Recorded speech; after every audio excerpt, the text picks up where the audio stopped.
autentičan ili autističan. Samo sedi još malo od toga. Znači, ja nemam koncept. Mislim, znaš sve to, razumeš o čemu pričam? Da. Ne znam da li govorim. Nemamo koncept, nemamo ništa.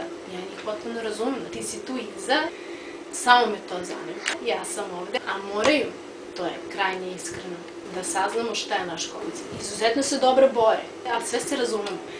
Komunikologija, samo me to zanima. Osjećaj. I da mi razgovaramo. Šta je zapravo glumac? Istina kao glumčeva istina, potpuno drugačija od neke filozofske kategorije. I u ovom vremenu sad, autentičan i autističan. Ko smo mi? Istražujemo koja je naša svrha. Pritom, ti znaš koliko sam ja talentovana. To su dve različite stvari. Znači, samo je to moja želja bila, da radim mnogo, a da ne odlazi daleko. Moja sreća je upravo ovo sad što sad radim. Pričam sa ljudima, da laži. To nikako. Ja sam sad srećna. Mislim, i frka mi je malo. Bez obzira što si ti moj prijatelj i sediš tu preko puta, ja volim da glumim ludake koji su izašli iz koncepta.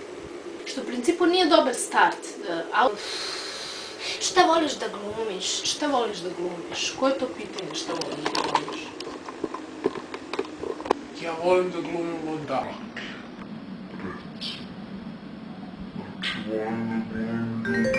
Thank you.